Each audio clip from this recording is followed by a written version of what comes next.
This week on It's Too Wordy, I got nothing.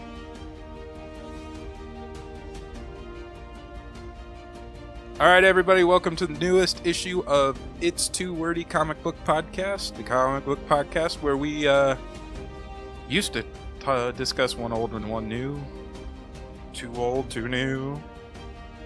Now we just discuss comics. Old and new. Old and new. Yeah, why not? Yeah. I'm your host, Kirk. Nick. Ryan. How you guys doing this week? Great! Tired. Spectacular. We're Great. ready to go. Ready to go. Let's do it. Let's talk about some awesome Darkhorse Comics. Yeah. Star Wars month was last month. Right. That's What? right. That's right. We are starting a new month. So this month's theme is mystery. So we will be jumping into the Death of Jean DeWolfe. And then for our modern comic, it's The Last Stop on the Red Line by Darkhorse Comics. All right. Ryan, take it away, buddy. Yeah, this was something. Was it? Yeah. It was a waste of $4. Oh, good. So we're all in agreement. I didn't finish it. Nick didn't finish it, and I'm like, we were walking around up in Minneapolis, and I'm like, yeah, I don't remember anything from the book, so I'm going to have to reread it before we have the show. Yeah, I don't remember anything from it either, and I just read it over the weekend. That's sign of a Really good book. Really good book. Really good story. I wanted it to be good. Yeah, I know you did. The theory sounded like it could be really good. Yeah. Not to say it can't get better, but they kind of just throw you in the frying pan and with no explanation, nothing at all, and the art was okay, and yeah, it was a tough read. I shouldn't say that because it took me like 10 minutes to read it because I was analyzing everything. But yeah, no, there wasn't. I mean, it just.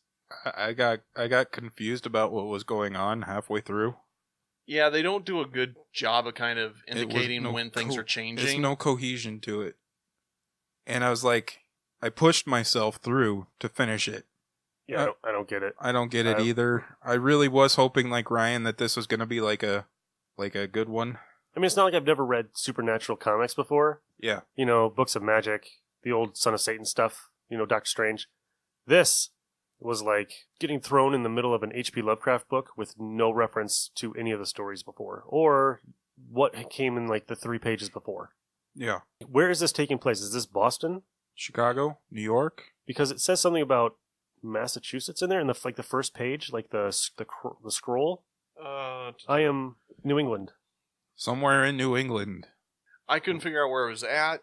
People started appearing and disappearing. Like, so it starts off where they're on a train. 2 people are on a train. It looks like both of them ended up getting off the train, but somebody got murdered. But there's only 3 people on the train, and 2 of them got off. Math doesn't work, and the person that was left on the train was the monster thing. Right. What? Yeah.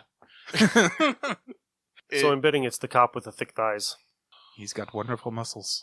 She's got thick thighs. She's got thick thighs. Isn't that what it said in his head? Yes. Oh, Yeah. Yeah. I was like, wow, this is going to be a porno? And who changes in front of a homeless man in her bathroom? In her bathroom Without the door. shutting the door. Without shutting the door. This detective. Right. Thigh woman. Thigh woman. Super thigh. Super, yeah, we'll call her Super Super Thigh. thigh. Super Thigh. So it says Detective Migdalia Torres investigates a vicious strangling on Boston subway car. A chance encounter with a vagrant named Yusuf sheds light on the case cast in darkness. But they give no hint of any of that in this first issue. They don't give you anything to really buy into outside of there is a second death at the end of this thing. So you're like, oh, I guess I want to see what happens. But I don't. Right. So it was like the Boston Strangler meets horror. Yeah. Because he strangles them to death so strong that takes their heads off. And it's like, I spend a lot of time on the Boston subway. I never saw anything like that. No? You never saw anything odd? like that. I saw some crazy kids from Harvard, but that's about it. Yeah, I'm sorry, guys. I cannot recommend this. No. I don't recommend it either. Darkhorse does a lot of different stuff, and that's great, and I enjoy reading it and checking it out. This one I just could not get behind it. The premise sounded like it was going to be something very interesting. It just doesn't do anything. Yeah, I don't even want to finish it and then read the next one. Yeah. It has to grab you in the first issue. Like, Yeah, that's what a first issue is supposed to do. It's supposed to grab you right away. there's a lot of books I'm like, yeah, just get up to episode or issue 10 and it'll kick on from there. Yeah. Or the original run of Avengers. Don't read anything till issue number 15. Don't read anything till Vision shows up. Till Vision shows up. Okay, I won't. Yeah, they just didn't do a very good job of developing any of the characters at all. The only thing you really got out of it was her husband's ass. And That was the only funny part. Where Yeah. he's like, oh yeah, what's this homeless guy doing in my house? Yeah, get out. nice to meet you. Thanks for saving my daughter. Get out. Get out now. Yeah, he saved That's the probably- daughter. That's from- probably exactly how I'd be too. Get the hell out of my house. Well, he did save the daughter from geese, apparently, because those are known murdering animals. Hey, my daughter is scared to death of geese because every time she goes on a walk, those little fuckers chase her. She got bread in her pockets? Nope. So what do you guys rate it? 1.5. I'm being fair. I'm gonna give it 5. No, I'm not. I 1. was gonna say wow. 1. I was like, wow, this is gonna be your first 5. I didn't Okay. even finish it. I couldn't finish it. Yeah, I'll give It it. made no damn sense. I'll go 1, not 1.5. I'll go 1. Except it's got a good cover. 1.5. Yeah, 1.5. I do like the cover. Although it does look like a vampire attack. Yes.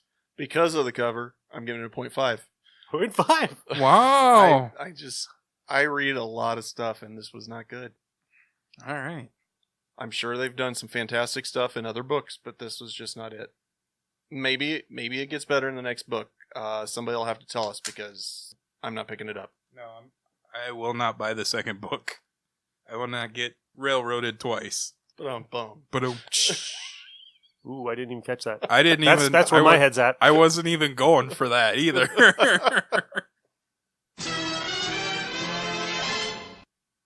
Now into the good stuff. Yeah. So we're going to hop into my favorite graphic novel, The Death of Jean DeWolfe, which was in Peter Parker's Spectacular Spider-Man 107 through 110. It's by Peter David, and it's actually his second professional job in comics, Peter which David. is pretty impressive how good this is. Yeah, I like some of Peter David's stuff. A lot of people come up to him and they tell him that this is their favorite storyline in all comics. He doesn't quite like it anymore because it drove him down a path of dark storylines, Oh, and he didn't really want to go there, but all of his stories are dark. his X Factor storyline was. But it did help him break into comics, so that's Yeah. really cool. And he's the guy that did a lot of the Hulk. A lot of right? Hulk, like Yep. the Pantheon Yep. stuff. Yep. And yeah. We start out the story with a man named Ernie Popchick.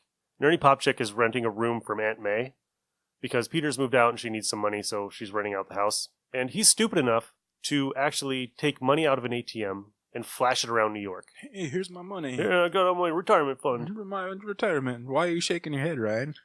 We'll talk about it later. Okay. And he runs into Peter Parker, which, of course, anybody in New York runs into Peter Parker, especially when they need help. And, of course, he gets mugged. And this is around the time where Peter's just super pissed.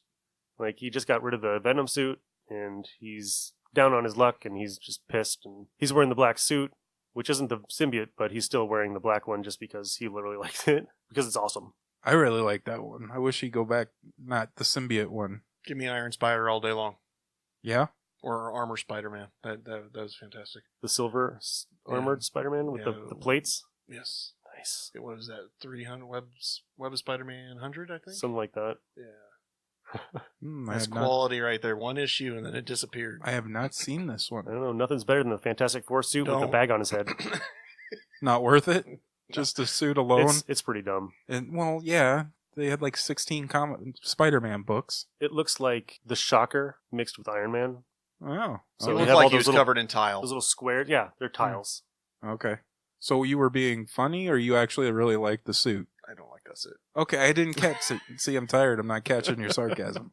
So, of course, this guy gets mugged, and Peter sees it and beats the crap out of these guys. I'm kind of wondering how much Peter has to pull his punches, because if that moon can like lift 10 tons, can you imagine getting punched by that guy, and how much he has to pull back? You got to figure with that he's got to pull back a little bit. Yeah. You think? Yeah. They arrest the guys. Cops are like, oh, we need to tell you something. The Captain, Jean DeWolfe, got shot in bed last night, and Peter goes nuts. He goes fucking insane. And we cut over to a trial with Matt Murdock as the lawyer. Yeah. And he's defending the three muggers. Yeah. And he doesn't like doing that. So he goes and talks to the judge, and the judge isn't in there, but a guy with a shotgun is. And he's like in Matt Murdock outfit. So he can't really do anything Daredevil-like. So the judge walks in, gets shot, Sin Eater runs out. Yeah. Then we run outside. Sin Eater's doing something in the street. He starts going after people in the street, too. Right. Yeah. And Spider-Man decides to intervene. People get shot. Ernie and May and Right. him are out there. Yep. And some people get shot because Peter dodges it, and they get shot. And so one person gets killed. Yep.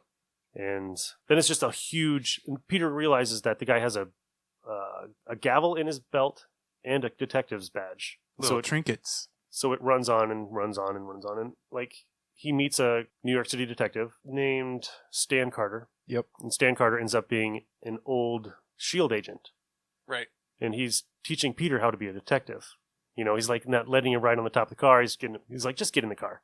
Right? And they drive around New York. And they drive around and And he's the one that's investigating the case. He's the head on. He's the the head lead. one. He's the lead on the case, the DeWolfe case. So they get to Jean DeWolfe's apartment and they do a little search, and Peter finds a box of nothing but clippings of Spider-Man and Jean DeWolfe pictures. Thank you, Wikipedia, for pointing out that this is a romantic angle, that she was in love with him. I never got that from the book. Oh, I did. Did you? Yeah. I remember, maybe she was always hard on him. Yeah. Maybe she was just like, well, we're friends, or these are good memories. So this is earlier issues of Yeah. Spider-Man. Yeah. That I need to check out and read. Now you got Daredevil and Spider-Man going after the same guy, but they're doing separate ways. You know, and they... Yeah. Okay, so Sin Eater goes to the Daily Bugle and is looking for J. Jonah Jameson. Yep. And instead, he comes across Robbie and Peter throws a typewriter cylinder at his head, knocks him out, and it's not him. It's a Copycat. It's a copycat. Yep. Right. So they investigate his place, and then they investigate the house next door, which has all the Sin Eater gear in it. So they're thinking that this psycho was listening to the Sin Eater doing his plans, went out before the Sin Eater could do it, just so he could do it first. See, and I took it that the person that was doing it was actually manipulating him through the wall. That could be it too. You know, That he was putting the suggestions in the guy's head, Yeah. so they had somebody else to blame opposed to who was actually doing it. the Daily Bugle gets a phone call from Betty Brant saying that there was somebody in the house and that she needs help. Betty and J. Jonah Jameson's wife. were Yeah. staying Were together staying because they were together. on a trip. Yep. Yep. And they hear a gunshot. Like, you're like, holy shit, they just killed Betty Brant. Right? So this is like Spider-Man's first girlfriend. So of course he's just going to book it all the way out to Long Island or whatever that is in 3 minutes. Because Yeah. pretty much. Pretty much. He That's hears how the fast- gunshot and he's gone. next panel, he's in the house. He's in the house looking. Yep. It's like, damn. Meanwhile, later that day. Oh, hey, that subway took me 3 hours to get here. Spider-Man wants to just murder this guy. And Daredevil is pretty much like, no, you can't kill him. Can't kill him. Even You can't kill him, Spidey. so they fight, and Daredevil's pretty much just using Peter's anger against him until he can knock him out. Yeah. Because he's the whole time he's like, he's gonna kill me, he's gonna kill me, he's gonna kill me. It's like, yeah, he would. You're in his way.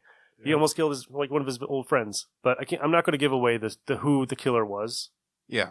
But it does have a lot to do with like MK Ultra. Like they experimented on with a whole bunch of like hallucinogenics, Yes. PCP, and all this. So he's just a government experiment that kind of went awry. We're going to talk about how he goes ham on some people. He just goes brutal, and Daredevil has to pull him off of him. Did you notice that they said the word slut in here? Yeah. Yep. When Yeah. Sin Eater's going after Betty, and he's like, "You slut!" Yeah. And I was like, "Whoa!" Yeah. This is a comics code book. He went ham on the main villain. Daredevil had to pull him off. Because I don't think Spidey was going to stop until he killed him. I just don't know how Sin Eater got away from that crowd when Spider-Man was fighting him, and Charles Bronson was in the Yeah. Yeah. audience there as well, or is in the group. They did a quick cameo of Charles Bronson. I will tell you that I thought that the Sin Eater was that pastor. I did too. That was Throughout the whole book, I thought it was the pastor that was the Sin Eater. Yeah, so this pastor shows up from down south, and he's got some kind of an agenda, and they really don't address what happens to him in this particular No. 4-book series. Yeah, and I was So like, you kind of get the idea, because he's such a prominent part, that you kind of get that idea that you get that he's the one that's going after all the Right. sinners. Yeah, so that was a nice twist to find out that it wasn't him. Yeah. There's a underlying storyline where Santa Claus is going into houses and stealing stuff. Yeah. that was awesome. And that's the next storyline is You give me this little TV, I'll give you a big one. You know, this is probably the earliest Spider-Man I've read.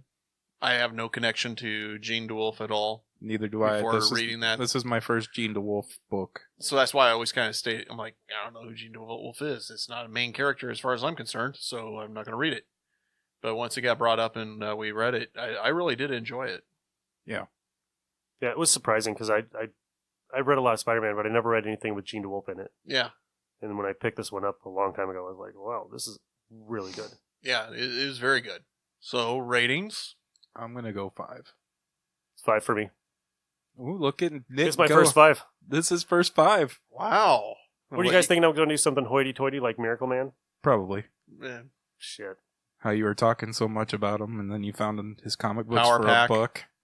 Yeah, we were up in Minnesota, and I found all the Miracle Man books for $1 each. Yep. The latest run? Or The original run. Really? Nobody wants them anymore because they're all reprinted. Yeah. And no kid wants to read it. No, I mean, it's so heavy and thick. it is. You know, I think I'm going to go probably a 4, 4.5. Okay. Yeah, I liked it because I'm a huge Spider-Man fan. And it had his black suit. The art was awesome. The storyline had me hooked from the beginning. And it had that monster twist at the end that I didn't see coming when I first read it. Was it the part where Ernie is the one that actually shot shot the 3 kids and had to get a public defender? Is No. that That big wasn't part the that- part. No. Is that why you were rolling your eyes earlier? I don't like Aunt May. I can't stand Aunt May.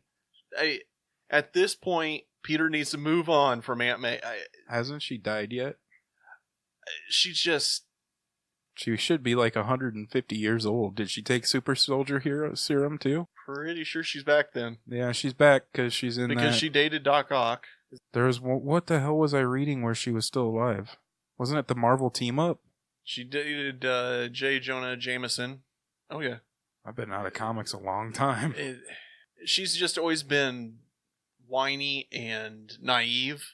And then they introduce Ernie, who is the male version. So I got double what is annoying me with Spider-Man.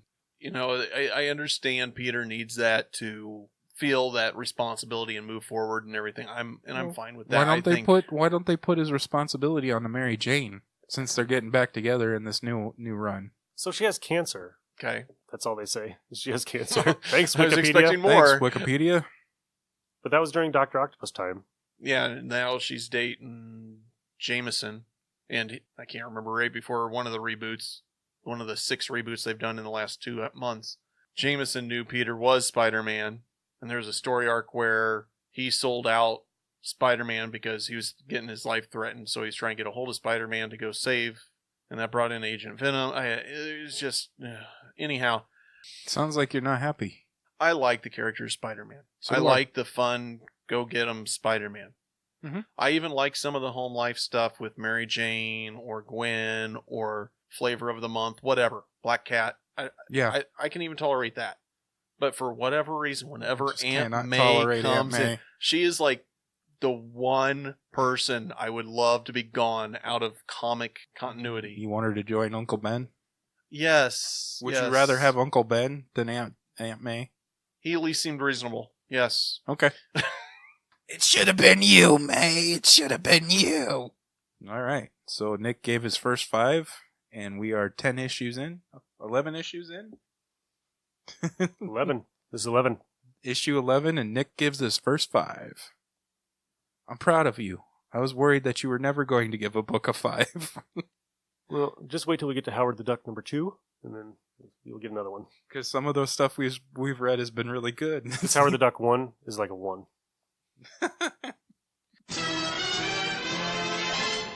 So now we will move on to our random read section. Section. Shaka Khan? Shaka Khan. Yes, it's our random reads segment of the show. So what do you got for us this week, Ryan? Well, first thing I read, I got this via trade, is a book called Plume by Kaylin Smith, and it reminds me a lot of Six Gun with magical weapons. Yeah, nice. And this is volume 4 that I actually just read. She came into the shop 3 years ago, and I bought the first 2 volumes from her. I really enjoyed it, and every time I run into her, I buy the next volume just because it's such a good read. It's a Western style book. She's got a ghost-like character that follows her around and protects her, and he somehow becomes human. And volume 4 was the end of that run. Plume is now officially done, but Kaylin Smith did all the artwork. She did the writing of it and everything. It was all done by a GoFundMe. It's just fantastic, because after the volume 1, you thought that the book was done, the way she kind of ended it. But then as you kept on, got the next one, you found out there's these other artifacts that they could collect and move forward with. And it just got better and better. She'd meet a bounty hunter that was trying to kill her because somebody wanted these magical items that she was collecting. And this ghost character, Vesper, kept on protecting her and jumping in and saving the day kind of thing. This one, I loved how it ended. I don't want to give anything away, but they brought it up to the modern day end of things, and I really loved how this ended, and I can't recommend it enough. So definitely check out Plume, Plume. The second one, knew Nick would get excited about this one, Atari Force Special. This is my first time ever reading Atari Force, but it just sounded like something I'd be into, and I loved it. It is fantastic. And this is a great way for an introduction because it kind of introduced some of the characters to you without going straight into the book, like Dart and Pack Rat. There's another one I'm blanking on. It was just a fun, it's 3 or 4 stories. Fun little stories, kind of introduced to each character a little bit. And then... was that George President John Byrne? Is that who does that one? Or is that just the cover? Hold on, let me look. That would be just the cover. This looks like this was done by Andrew Helfer, Paul Kupperberg. Both did the script on it. Marshall Rogers was a penciler, and inked by Ricardo Villagran. This was a lot of fun. I bought it for $1, I think. Yeah. And I wasn't sure what to expect out of it. I'm like, Atari Force, yay, I want to read about Atari video games, right? Yeah, no. It's just the symbol that Yeah, they have on their patches. I thought this was a lot of fun. It's definitely worth checking out if you can find it. Probably quarter bin stuff, but that's where you find a lot of the fun stuff. But like, if you ever read like DC in the 80s, like Dart, the girl with the white hair and the shoulder pads, she's everywhere. Is like, she really? There's so many ads for that book. Well, because they were pumping it. Yeah, they were pumping that book really hard. Yeah, there's plenty of action. Remind me a little bit of like a Guardians of the Galaxy type thing. Mm-hmm. Okay, cool. I think they just used the Atari name just so it could get a name bump. recognition. Yeah. Hey, can I borrow that? Because Coleco Force wouldn't have been the same, or Intellivision Force. No, it wouldn't. Atari Force sounds awesome. NES Force. I was going to ask you, Nick, because I think you know a little bit about this. I've read issue 1 of the regular series. That's it. Pretty much it. Because they have the part where Dart meets Blackjack, who's apparently one of the main characters. But in the later story, Blackjack's nowhere to be found. I was trying to figure out what happened with him. But yeah, definitely check it out. Look at Half Price Books, quarter bins, wherever. If you find it, pick it up. It's good stuff. Can I borrow it, brother? Don't read used books. Those writers don't get any money for it. Oh yeah, we're gonna spend the rest of our time on this show doing new books, bagging on people who have issues with copyright. People who have issues of secondary market. Yeah, you find all the fun stuff on secondary market, though. You can't find things like Spider-Man #1. Right. But Stan Lee's not getting paid for that. Yeah. Stan Lee got paid like $1 for that when it came out. Yeah. All right, Nick, you been reading anything? Maybe a page here and there. So I started reading Hercules, the Prince of Power graphic novel. It's the 4 issues that came out probably in 80. It's by Bob Layton, so it probably came out in like 88. It's pretty fun. Yeah. Yeah, he comes back to, after his long journeys of his trials and stuff, and he comes back to Olympus, and nobody greets him. It's like, and he just decides to go on another adventure. And crazy crap shows up, like Frankie Ray Nova shows up, Galactus shows up. He's going around with a living recorder, which is pretty funny, and he's just recording it for posterity. So it's pretty funny. 82. Nice. Was it 82 for the original series? Yeah, that I didn't expect it to be that old. I was thinking about the same time frame you were, but yeah, it's 82. Wow. So I guess the graphic novel came out in 88. That's probably what I'm reading. I've always liked Hercules, so it was fun. Cool. Fun to read. Good. And Bob Layton can do no wrong. You would recommend it? Yes. Awesome. All right. The first book that I picked up, I've been going to Half Price Books and flipping through their bins, and I kept coming across the book, The Bionic Man, Kevin Smith's Bionic Man, and it's basically, was it Lee Majors or what was his name in that? Steve Austin. Steve Austin. Yeah. Yeah. It was Stone Lee Cold. usually. Stone Cold. That's where Stone Cold got his name from. Yep. This is issue number 6 because it's the earliest one I could find. So you jump right in. He's fighting another $6 million man, and the guy's like, "What? You thought you were the only one?" And it's just basically action packed throughout the whole thing. The artwork's pretty good. I wish I had been able to find number 1 before the show so I could actually talk about it. But the reason I picked it up, grew up in the 80s, early 80s. It was the $6 million man, the $6 million woman. Bionic Woman. Bionic Woman. Yeah. Same premise. $6 million woman sounds like she's a high dollar hoe. Sorry for that. Inappropriate. Poor Lindsay Wagner. Yeah. Shit. Sorry, Lindsay. But She's our sweet girl. I was a really big fan of this book. Or not this book, but the show. Right. So when I saw that they reimagined him with different powers and stuff like that, I was like, I'm going to give it a check. I'm going to check it out. I'm going to get issue number 1. I'm going to find it and try to read it from there. But I highly recommend it if you just want an action-packed book and a fun read that, takes 20 minutes of your time. 10, 20 minutes, depending on the amount of content. This one didn't have a whole lot, so it took me like 7. Did you have all the sound effects going off in your head? I did when he was jumping up. I was like, I did because right. Watching the show, that's what he's running in slow motion, but he's really running like 300 miles an hour. And then a book that I wish I hadn't picked up. Don't say that. This is great. But look at it. You should get that CCG because that's perfect. Well, it's got one little ding in it. So, It's got- it's a 9.8 now. Yes, it's got a little ding in it. Cost more to send it in than Right. And I think I found this at Half Price Books. If they saw that and coming in, they'd be like, send that back. We'll actually take your money and then slap it.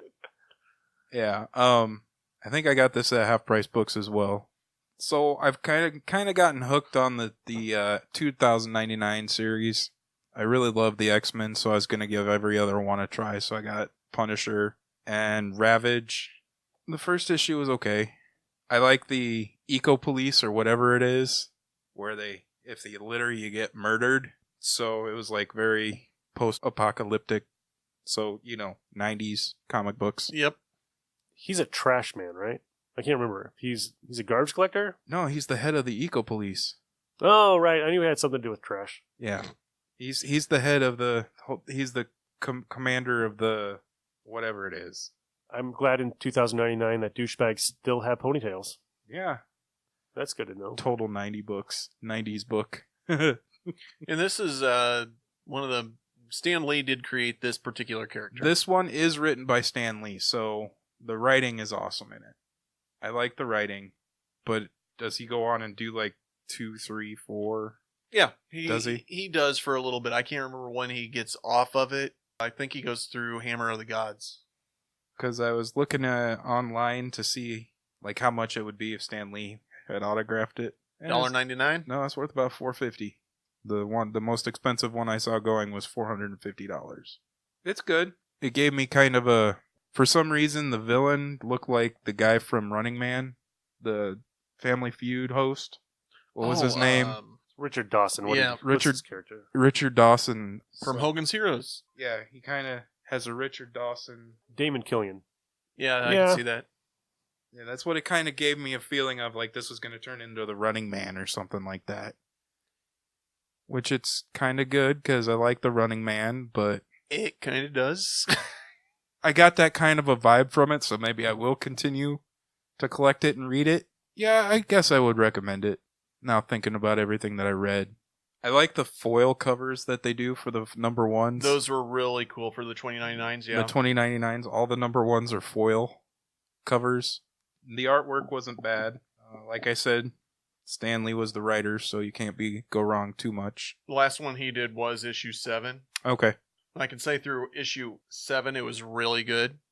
And then it went downhill after Stan Lee left it? They made some changes to the character a little bit, and it went downhill a little bit. But it did do a 33-issue run. Okay. But those first 7 issues were a lot of fun. If they would have kept on developing the character like they were working on, I think it would have taken off. I think the reason so many of those 2099 books are so popular is, I mean, you had Spider-Man 2099, established character, just new guy. Yep. Hulk 2099, Ghost Rider 2099, Punisher 2099, Doom 2099. And X-Men. All of them are, X-Men, established name. So this is the first, like, created new character. Which I like. I like that when they create a new character. Right. So I think I am going to start. I'll read until I get sick of it, like I normally do with most runs. There is a crossover event called Hammer of the Gods that goes through Doom, Ravage, Punisher, and Spider-Man. I think it's Spider-Man 16, if I remember right. Spider-Man 2099. That you kind of got to read all of it to understand it. Okay. But yeah, all those 2099s, they're not real expensive. Some of the Spider-Man stuff is, some of the Doom stuff is. But for the most part, most of them are pretty cheap. They got World of Tomorrow. They got the 2099. I can't think of it. Annuals maybe or something like that. Okay. Fantastic Four 2099. The Doom one was a lot of fun. Was it? And that's the one that's interesting me the most. The ending of that one surprises you. Doom's one of my favorite villains. So yeah. No, I can't say enough about the 2099 series. I love it. Even Ravage, although I make fun of it, it's fun. It's good, just quality 90s. Yeah. I'm up to issue 5 on X-Men 2099, so... Don't forget X-Nation. They haven't shown your favorite character yet, man. The Skull. Better hurry up. Yeah. I'm like, where is this guy going to show up? He's on the... I think he actually gets introduced in the one-off on Oasis, that's it. Oh, yeah, Oasis. Yeah. Okay, so the one that you let me borrow. Yep. Okay.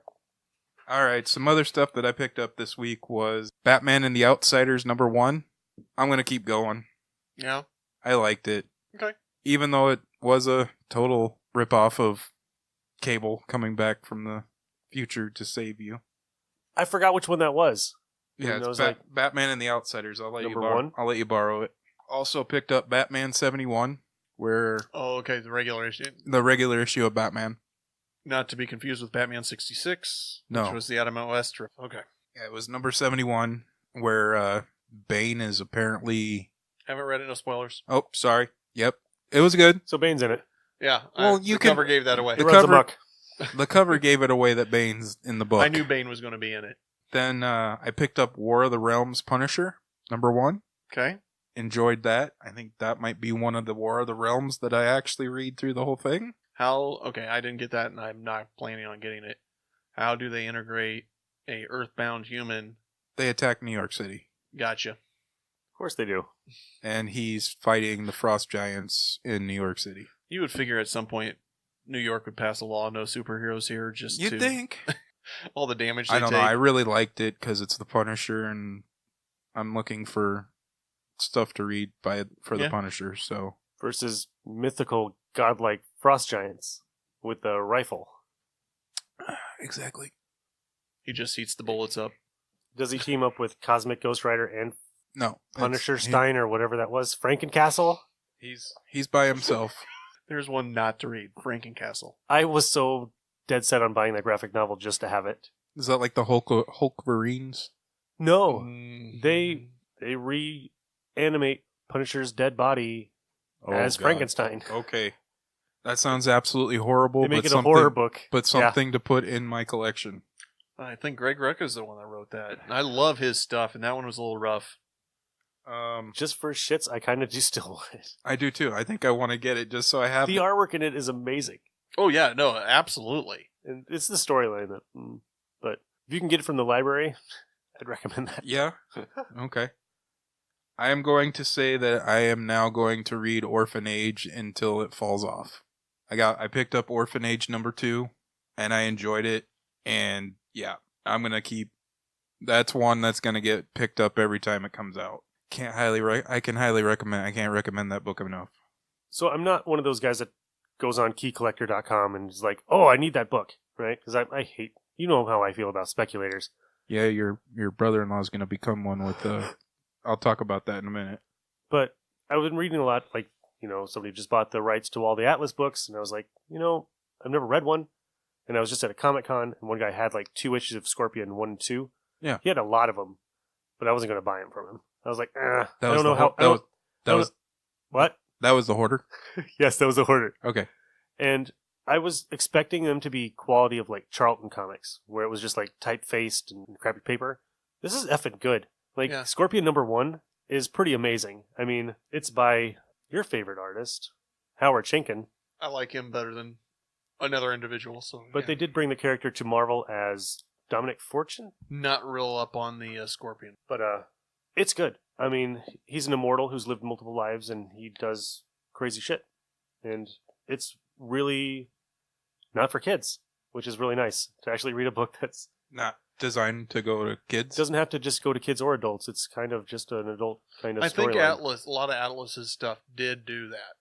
Because they had, didn't they have Human Fly as well? No. They did a lot of like unknown, like little books. I like, know for I've like seen 3 a issues bunch or of stuff. them, but yeah. But yeah, I dug it. It was pretty cool. Nice. I also picked up in Minnesota, I picked up Wildcats trade. Yeah? I think it's the first 4 issues with Jim Lee and Brandon Choi. Okay. I haven't read it yet, but I found it for $5 in a bin. You can't go wrong with that so for $5. I picked it up. Also, I'm almost done with my West Coast Avengers run. That's all I really... That's one of the reasons I went up there, was to see if I could find any of those. So anyway, I read a couple articles today.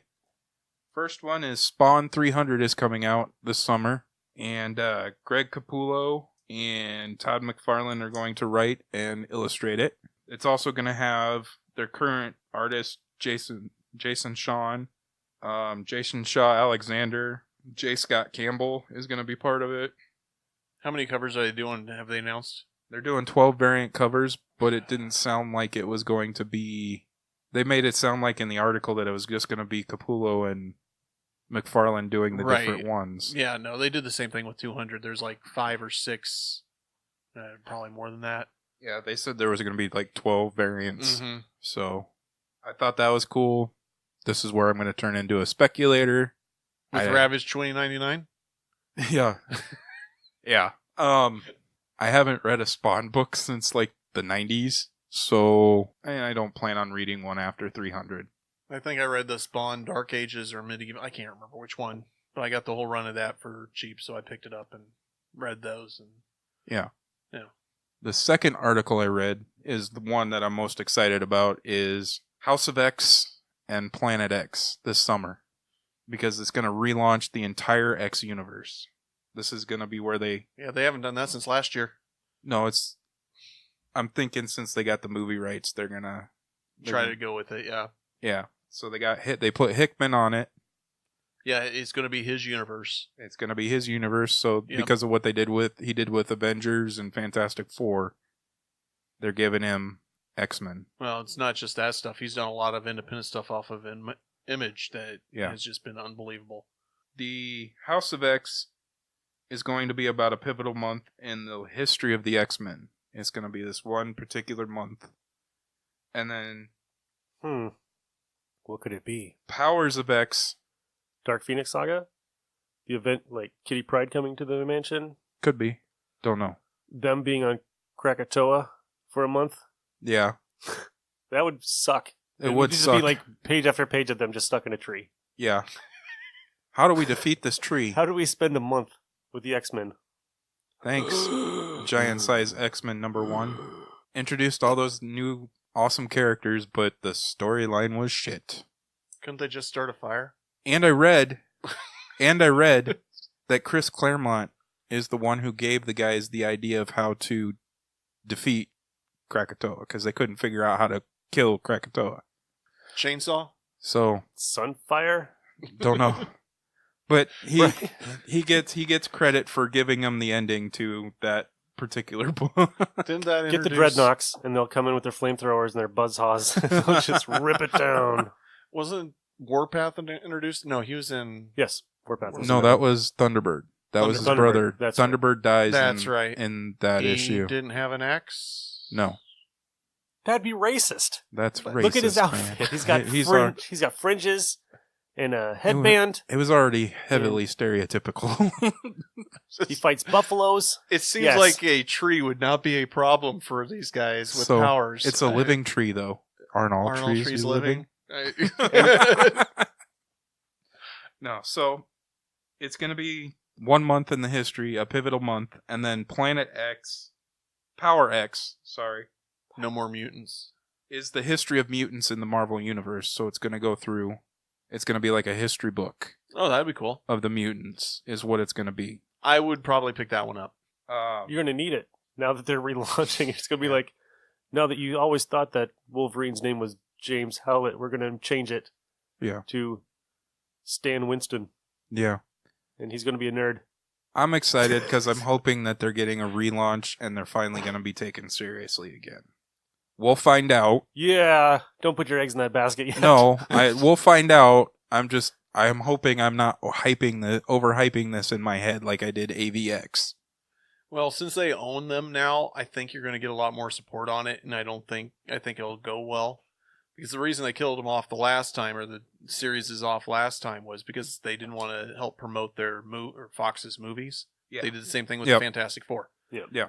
Although the break was nice, to be honest, and then to bring it, you bring it back. I just wish you could have seen a longer run out of it, opposed to relaunch. Oh wait, relaunch. Yeah.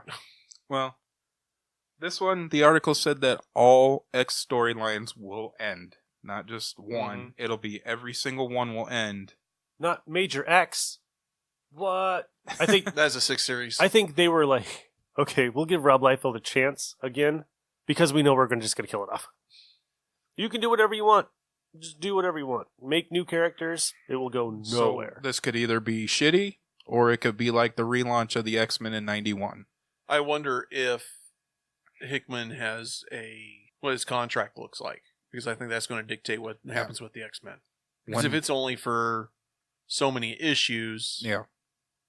or is it a multi-year deal type deal? And they had some of the artwork in the article as well.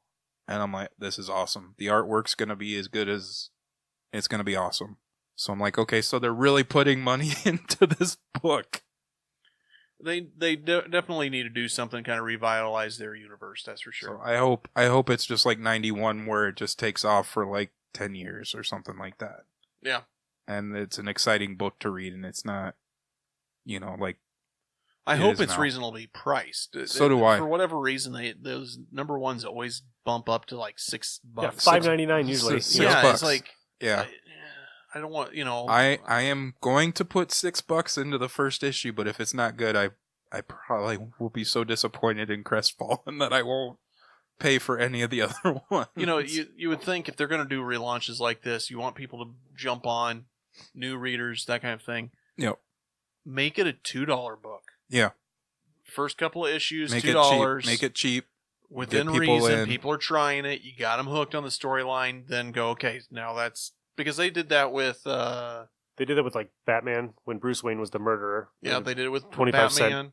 The 25-cent You're the Villain. That one Image kind did of backfired, one. yeah.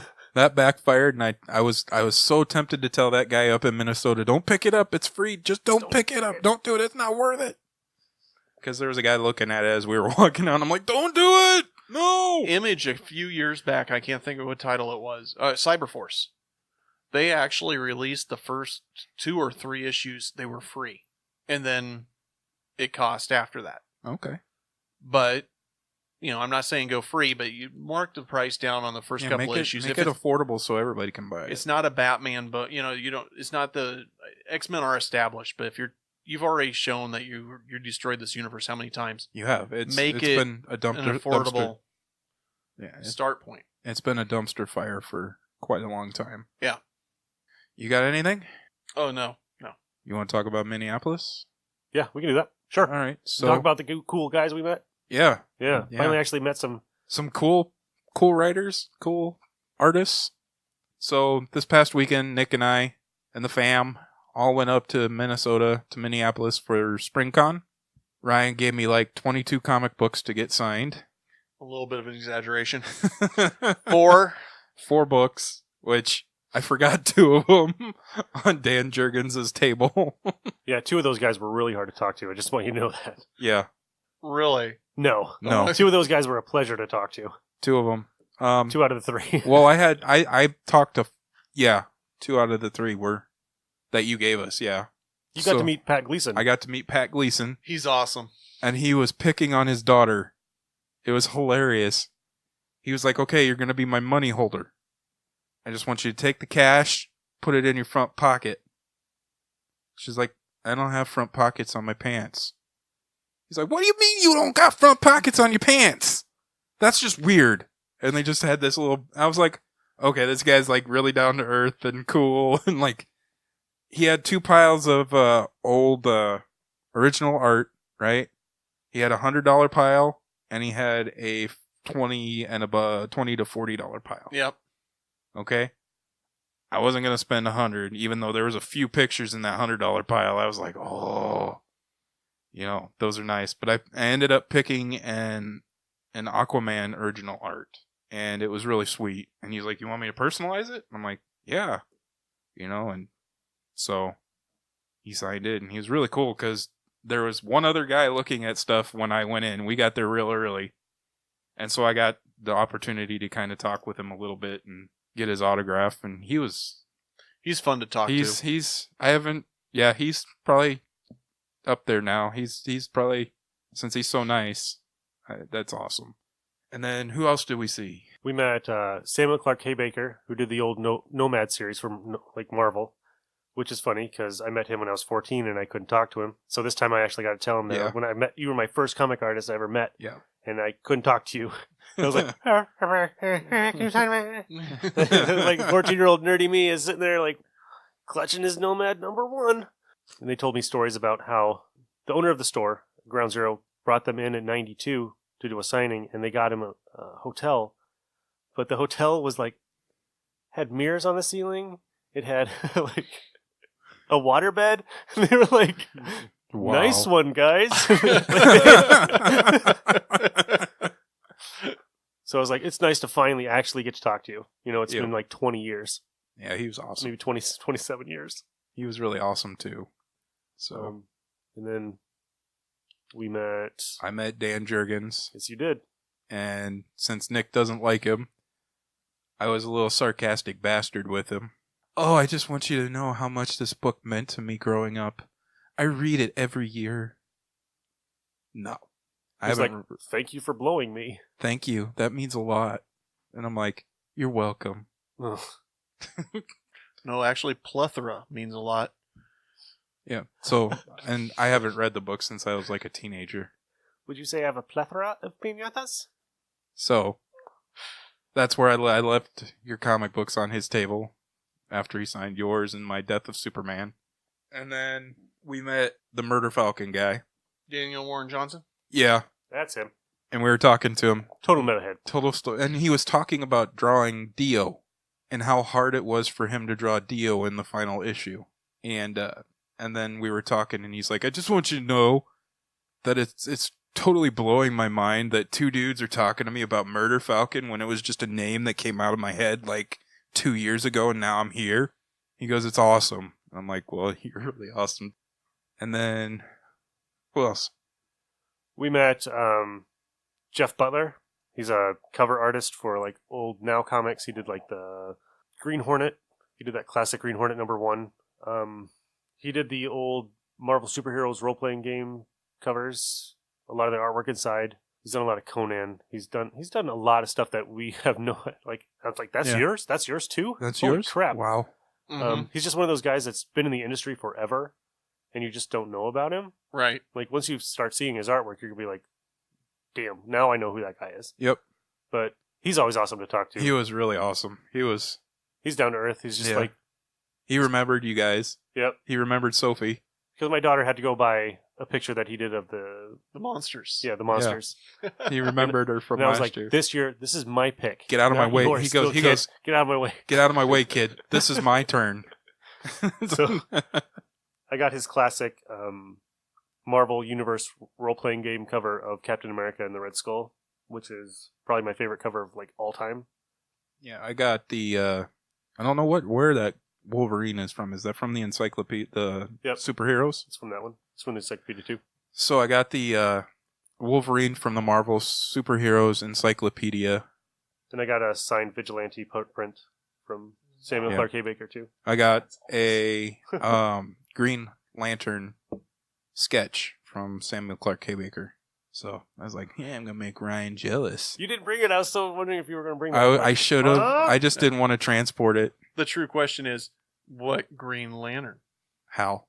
Okay, acceptable. It was Hal. Yeah, it was a lot of fun. This one was a lot.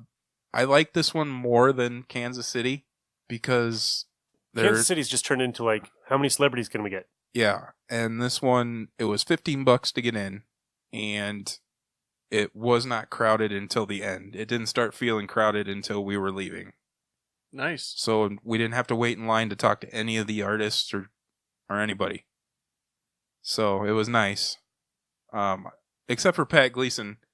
We were walking out and I wanted to see what his line looked like, and he had quite a crowd around him by the time we were leaving. I'm like, oh, I'm glad I was like the second guy there today. But no, I enjoyed it because it was all comics. Yep. It was nothing but comics. And they, you had some cosplay stuff and toys, but mostly it was guys selling their comics, and it was pretty cool. So let's actually go to a Comic Con that's actually for comics. That's what I was just going to say. Yeah. It was like, it was an actual Comic Con, what I enjoy like doing, reading and talking about. Sure.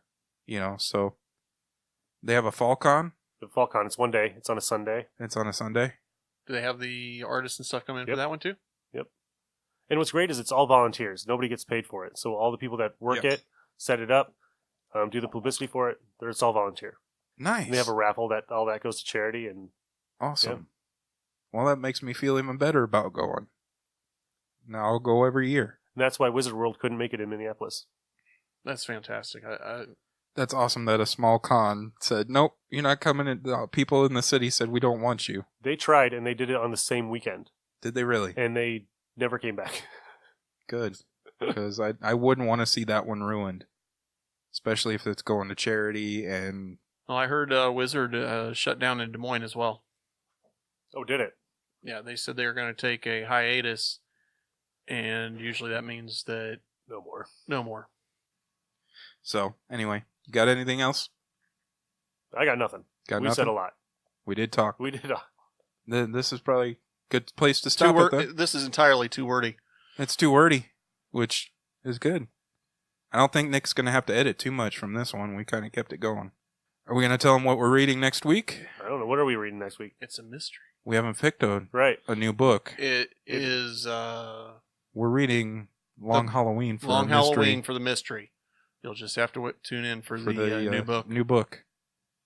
All right, let's do some housekeeping here. All right, you can reach us by email. It's the It's Too Wordy comic book podcast at yahoo.com. Yes, I know the email address is too wordy. I'm sorry. Follow us on Twitter at the It's Too Wordy 1, or you can help us out. Give us a little pocket change from your cup holder in your car. Check your seat cushions, wherever, and donate it to our Patreon page at patreon.com/housebts. Yeah, it sounds about right. Okay. So, yeah, guys, read more comics, have fun, We'll see you next week. This has been Kirk. Ryan. Bye, guys. Cross the rainbow bridge.